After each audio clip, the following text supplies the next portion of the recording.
Hi everyone. I've been asked to do a short video about my experience as a lead author for the IPCC's Sixth Assessment Report. I'm Stephen Rose. I'm a senior research economist in the Energy Systems and Climate Analysis Research Group at the Electric Power Research Institute. I've had the pleasure of being an IPCC lead author for the fourth and fifth assessment reports, where I was a lead author in Working Group 3 on climate mitigation. Specifically, I was a lead author for the chapters on long-run emissions pathways and climate management, so where the integrated assessment model and community results are particularly prominent and important to conveying insights about our understanding and our opportunities regarding long-run emissions transitions. I also was a contributing author on agriculture, forestry, and bioenergy related mitigation and opportunities and risks, both in the fourth and fifth assessment reports. This time around, for the sixth assessment report, I actually am part of Working Group 2 on climate impacts.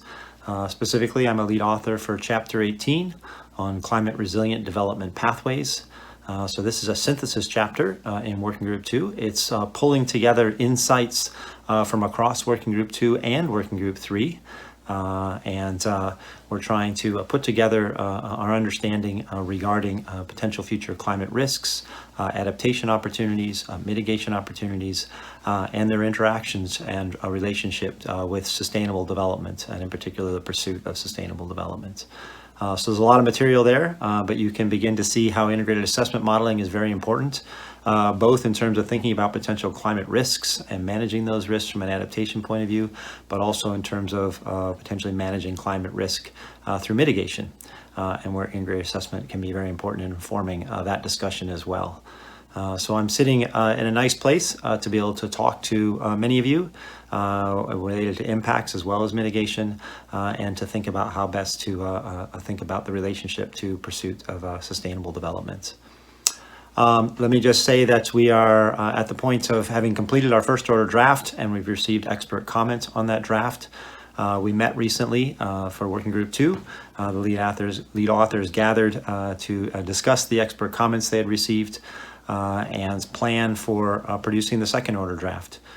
So we'll be incorporating those comments and thinking about other input we received in terms of our coordinating across Working Group 2, as well as coordination with Working Group 3 and some with Working Group 1 as well. I also have a role in terms of helping facilitate discussion about scenarios in Working Group 2 and their potential role, and I am participating in a cross-working group dialogue regarding the use of scenarios across all three Working Group reports and the synthesis report for the sixth assessment. So a lot going on, but also a lot coming where we're going to need scientific input.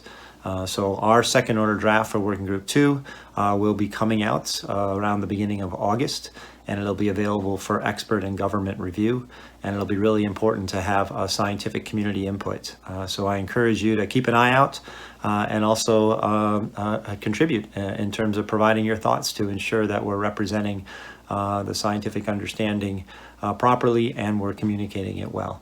So I look forward to hearing from you through that channel as a reviewer and as somebody receiving those comments. And I also look forward to interacting with many of you as simply my peers and colleagues. So thank you, and I hope you'll follow the IPCC going forward.